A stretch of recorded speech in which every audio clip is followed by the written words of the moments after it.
La 69 RC, messieurs, dames, nous voilà repartis avec ce magnifique Savage Bobber après lui avoir refait une beauté. On a ajouté 3 petits plombs de 7 grammes chacun, donc on a rajouté 21 grammes sur la queue, puisqu'il nous semblait quand même assez léger du derrière. Et on va tenter un nouvel envol avec une Lipo 3200 mAh 6 As, messieurs, dames. On continue à se passer du siège et du pilote jusqu'à ce qu'on atteigne le bon équilibre avec cet avion.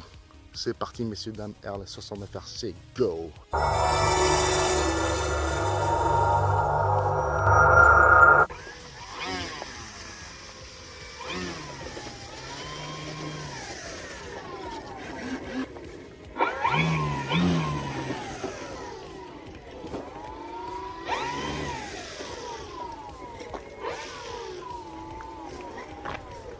Et c'est parti, mesdames et messieurs.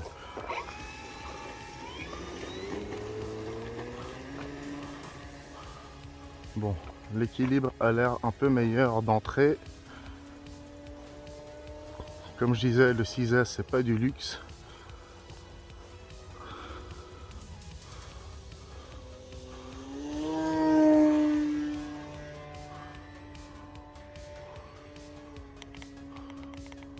Je trime un peu à droite les ailerons. C'est un peu lightos. J'essaie d'abaisser les mi-flaps.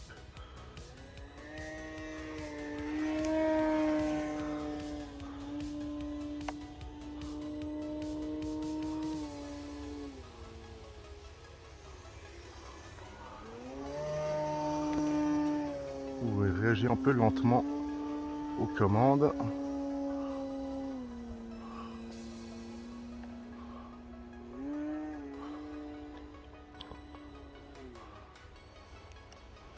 J'essaie de faire un petit atterrissage.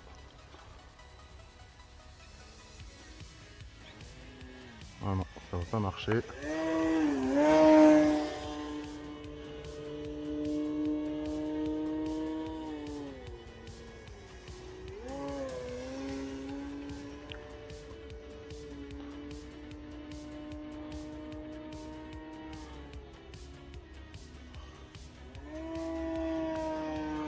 Je dois pas mal anticiper les commandes.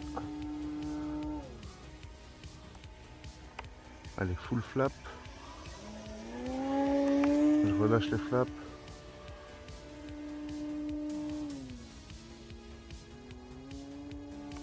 Allez, full flap. J'essaie d'adopter une vitesse de croisière. Je remonte à mi-flap.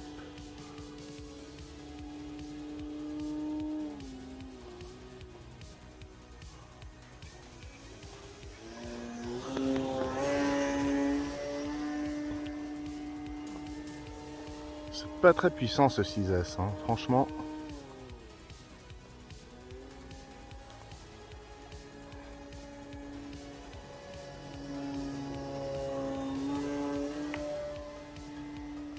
Bon allez.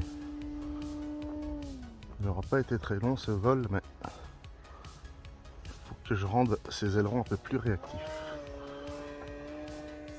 Je fais un tour là-bas.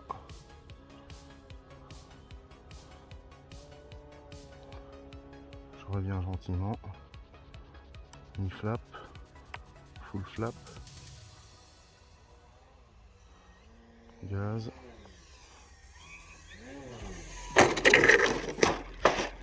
C'est un peu violent là. Ah, je suis arrivé avec le nez un peu lourd. Allez, après ce premier atterrissage très brusque, je vais repartir dans les cieux et recommencer de zéro.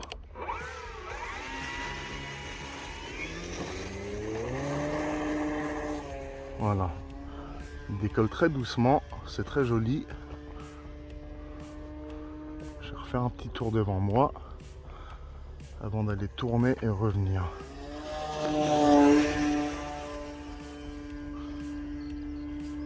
Ça se vole vraiment comme du scale, hein. Là je peux pas faire le con.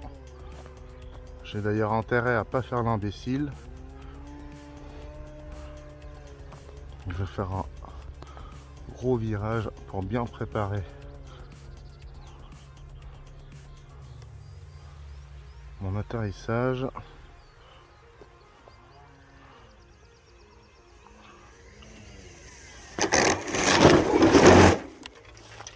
incroyable ça.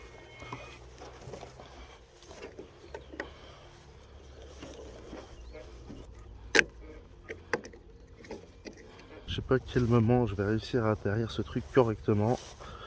J'ai toujours peur qu'il chute lourdement. Bon mes amis, pas génial.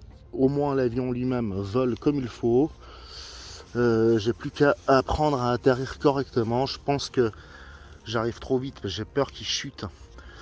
Du coup, il faut vraiment que je me positionne comme il faut. Il faut que j'apprenne à me positionner correctement pour pouvoir atterrir. J'ai toujours appris à atterrir ou décoller de face, ça m'a jamais posé un problème, mais selon les avions, c'est peut-être mieux quand même d'être de côté. C'est un truc de débutant que je dis là, hein, mais j'ai tellement l'habitude de faire autrement que voilà. Bon, l'avion lui-même n'a pas trop ramassé. Heureusement, c'est dans l'herbe qui a amorti sa chute. La dérive, elle, on va la revoir, mais je pense qu'elle n'a pas trop ramassé. Elle était très bien réparée lorsque je l'avais cassée la première fois. Et on ne se contentera pas de ça de toutes les manières. Pour la énième fois, on fera un check général de la structure, car celle-ci est tout de même très fragile et ce genre d'atterrissage brusque peut laisser de graves séquelles quasiment invisibles. Donc gros check général, atelier réparation, quelques jours d'attente avant de revenir pour ma part et un claquement de doigts pour vous. Go! Bon, on a pas mal traîné pour procéder à cette énième réparation de ce Savage Bobber, mais bon, à chaque fois on reste motivé à bricoler tant qu'on n'a pas exploré toutes les possibilités pour enfin pouvoir prétendre avoir fait un vrai vol, parce que je le considère pas ainsi pour l'instant. Donc je vous ai épargné le détail de la réparation, mais si on veut commencer par le début, eh bien j'ai avant tout fait une petite réparation au niveau du châssis, car sous le train d'atterrissage avait à nouveau cédé, ça s'est redécollé, donc la même réparation que j'avais déjà effectuée une première fois, mais j'avais peut-être pas appliqué assez de colle. Ensuite, pour ce qui est de l'hélice, on est sur une 15 par 9 de chez Aeronaut cette fois-ci.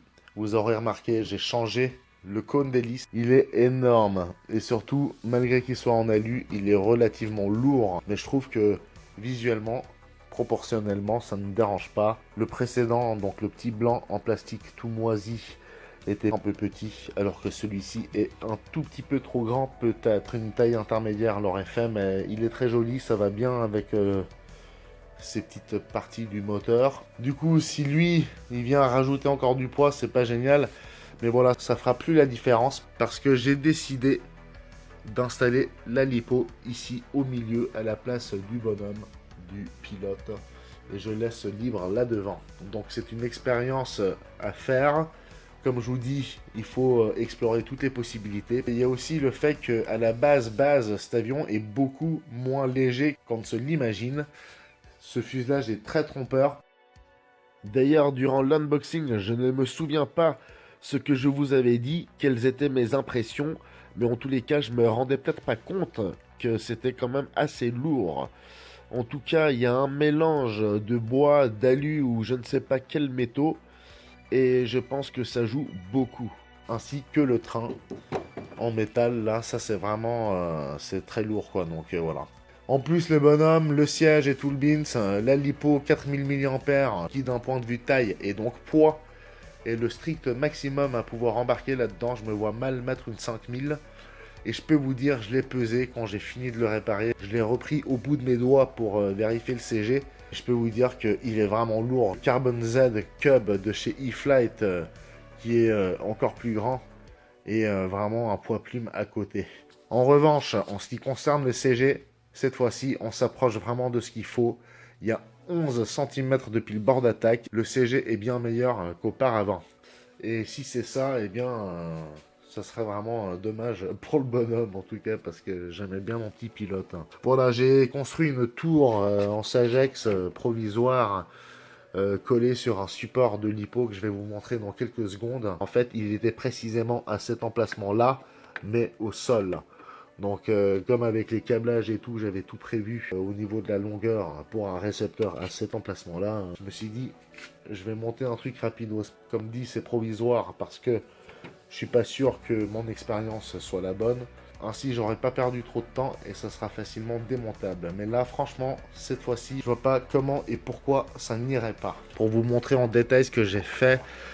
Donc, le récepteur, lui, il bouge pas, mais j'ai fait exprès de le placer là-haut de façon à pouvoir l'enlever facilement aussi. Tout ça là, c'est sur un plateau que j'ai installé au niveau du châssis. Donc c'est un système de velcro. Je saisis mon plateau là devant avec la lipo dessus et j'arrive à l'extraire ainsi. Un nouveau petit plateau que j'ai improvisé rapidement pour placer une 4000 mAh dessus. Je cherche beaucoup de vidéos sur ce Savage Bobber. Il en existe de toutes les tailles, sous toutes les formes. Et les petits, justement, d'1 mètre, 1,20 m vont très bien, la plupart du temps. La dernière vidéo que j'ai regardée, c'était le modèle 1/4, donc 2,30 m et des brouettes. Eh bien, je peux vous dire que ce n'était pas fameux.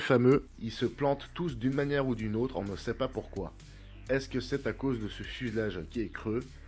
Je peux bien comprendre, et c'est logique, qu'avec un tel avion, on ne fasse pas de vol tranche, de knife edge, puisque sur le côté, il n'y a aucune surface vraiment qui retient l'avion dans les airs, et ça représente aucune masse, entre guillemets. Enfin, c'est peut-être pas bien exprimé, mais vous m'avez compris, il n'y a rien vraiment qui retient ou qui soutient l'avion, si ce n'est la dérive et les gaz éventuellement, mais voilà. Donc personne n'explique rien là-dessus. Comme je vous dis, les rares vidéos qu'on voit, on voit que des vols sans succès. Celui-ci, par exemple, vole très bien à mon sens, mais on ressent quand même quelques difficultés. C'est pas un avion facile en soi. Je prétends que je ne suis pas allé au bout de mes expériences. Je persévère et justement avec ce nouvel équilibre, avec la lipo au milieu de l'avion, j'espère avoir trouvé la solution, parce que franchement les quelques minutes de sensation que j'ai ressenties pendant le vol, même si c'était un peu compliqué, c'était vraiment très beau. Et comme je vous disais, ça se vole scale, pas la peine de vouloir faire le foufou. Et je suis vraiment très content de l'avoir acquis. Et croyez-moi, je me réjouis d'une prochaine session. J'espère un succès, j'y crois, pour partager du kiff avec vous et vous faire découvrir un Savage Bobber qui fonctionne vraiment. Comme je le disais déjà au préalable, on se sera vraiment beaucoup acharné, testé beaucoup de choses, parti déjà sur une mauvaise base, c'est-à-dire en ayant cru qu'avec du 4S, etc., ça volerait. Le siège, le bonhomme et tout ça, j'avais pas forcément évalué, ou je pouvais pas savoir que l'équilibre serait impacté de façon assez négative. Donc on continue les expériences comme je dis, et du coup restez accrochés. N'oubliez pas de vous abonner, pouce en l'air et cloche des notifs. Go! Merci pour votre présence, merci pour votre participation à cette nouvelle session. Nous sommes, je crois, au 5 ou 6e vol. Comme je disais à mon poteau, le Dr Vincenzo, ciao bello. Je vais partir pour ce 5e vol en mode test, toujours et encore en mode test. Comme je vous ai dit dans la séquence précédente, j'ai ôté la lipo de l'avant et je l'ai déplacé sur le centre. J'ai dégagé le pilote et son siège, car là j'ai vraiment un problème de poids. Je viens de vérifier le CG, il me semble, je dirais que si la perfection existait, ça serait très proche, mais ça serait bien un miracle. Et les poids, malgré tout, restent en place. On va s'envoler et voir si c'est vraiment ce qu'il faut. C'est parti, RL69RC. N'oubliez pas de vous abonner, les petits pouces en l'air et les abonnements. Merci, go!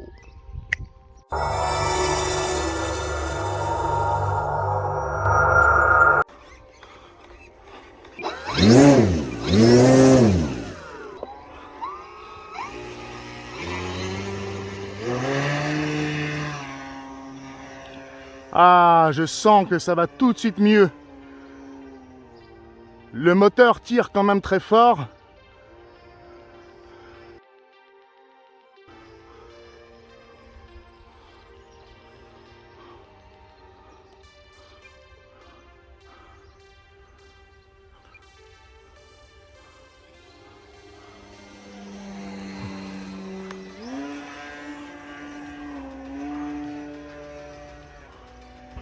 Oh non!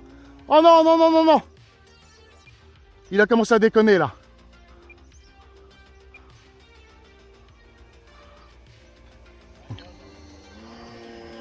Ouais, non, mais là, écoute. Hein.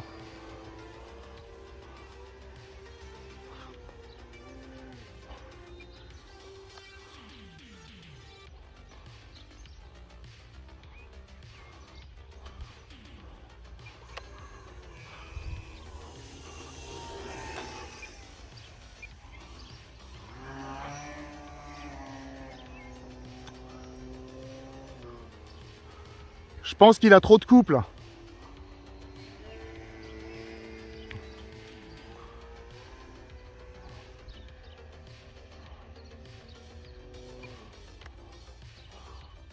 Je pense qu'il a trop de couple.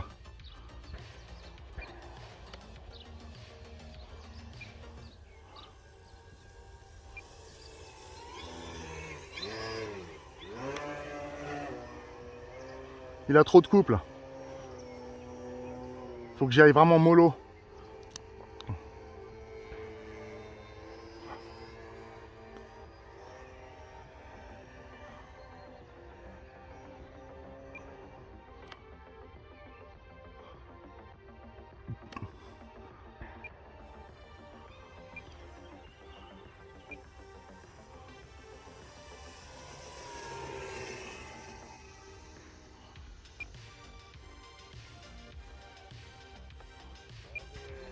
Beaucoup trop de couple.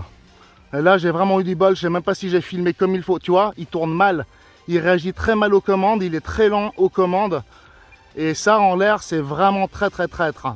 Là, je sais pas si vous avez vu grand chose, mais je vais vous dire franchement, je vais arrêter parce que là, je crois que cet avion est un musée. Je crois pas que je serais capable un jour de le faire voler correctement. L'équilibre est bien meilleur, mais c'est pas encore la perfection en fait. Voilà, je vous remercie de votre participation, c'était très court, mais c'était juste pour boucler cette session avec ce Savage Bobber. Je vais voir ce que je vais faire au niveau de l'emplacement de la lipo et tout, je vais peut-être faire les finitions. Là, ça volait pas mal, mais ça faisait quand même un peu des vagues. Ça montait, ça descendait, il fallait parfois que je corrige. Voilà, à bientôt. Merci. RLS 60 FRC.